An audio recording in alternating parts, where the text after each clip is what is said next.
নেয় ইংলিশ কিংবদন্তি লিনেকারকে ছাঁটাই করল বিবিসি।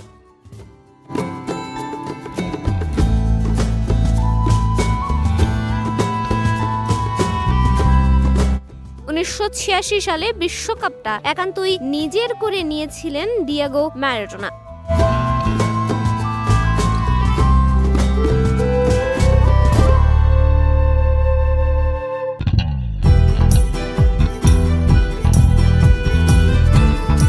জিতেছিলেন বিশ্বকাপ শিরোপা, ছিলেন আসরের সেরা খেলোয়াড়, কিন্তু আসরের সর্বোচ্চ গোলদাতা কে ছিলেন এমন প্রশ্নের উত্তর চলে আসে একজন ইংলিশ ফুটবলারের নাম।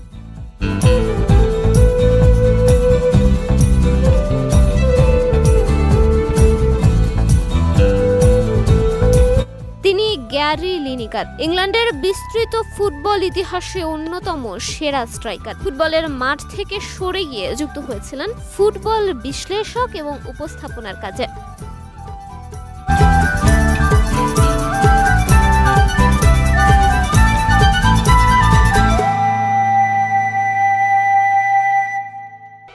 ব্রিটিশ গণমাধ্যম বিবিসির হয়ে ফুটবল বিষয়ক জনপ্রিয় অনুষ্ঠান ম্যাচ অব দ্য ডে সঞ্চালন করেছিলেন দীর্ঘ 25 বছর।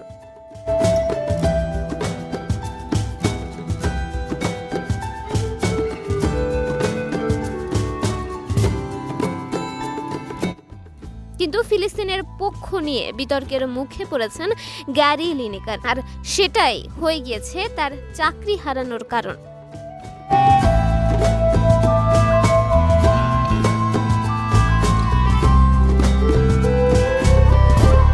ফিলিস্তিনের পক্ষ নিয়ে সামাজিক যোগাযোগ মাধ্যমে স্টোরি শেয়ার করার এক সপ্তাহের মাঝে বিবিসি থেকে ছাঁটাই করা হলো লিনেকারকে।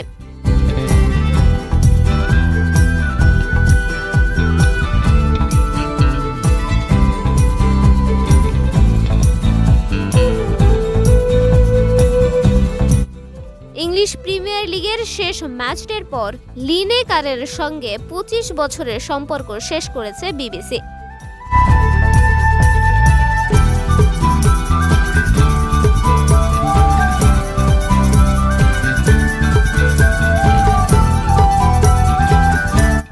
লিনেকারের সঙ্গে বিবিসির 26 বিশ্বকাপ পর্যন্ত চুক্তি ছিল, কিন্তু সেটাও আর হচ্ছে না। একটি সোশ্যাল মিডিয়ার পোস্টকে কেন্দ্র করে বিতর্কের পরেই মূলত বিবিসিতে নড়বড়ে হয়ে যায় গ্যারি লিনেকারের অবস্থান।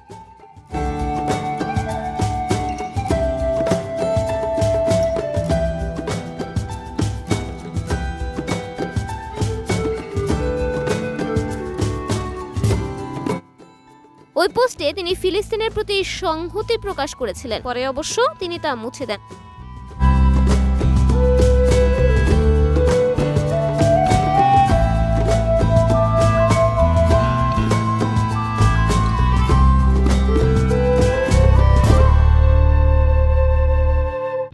64 বছর বয়সী লিনেকার দুঃখ প্রকাশ করে বলেছেন, তিনি যে ছবি শেয়ার করেছিলেন তাতে অনিচ্ছাকৃতভাবে এমন একটি প্রতীক ছিল যার সঙ্গে অতীতে ইহুদি বিরোধী ধারণা জড়িয়ে ছিল।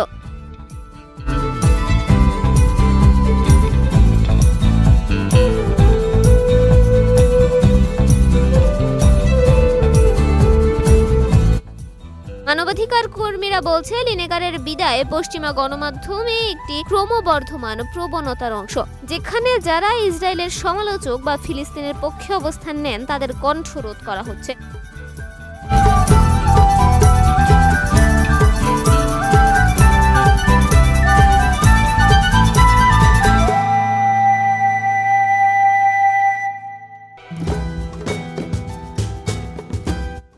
তাদের ভাষ্য, এই ঘটনা যুক্তরাষ্ট্র ও ইউরোপের সাম্প্রতিক ঘটনাবলীকে মনে করিয়ে দেয়, যেখানে সাংবাদিক, শিক্ষাবিদ, এমনকি বিনোদন জগতের ব্যক্তিরাও ফিলিস্তিনিপন্থী মত প্রকাশ করায় চাকরি হারিয়েছেন।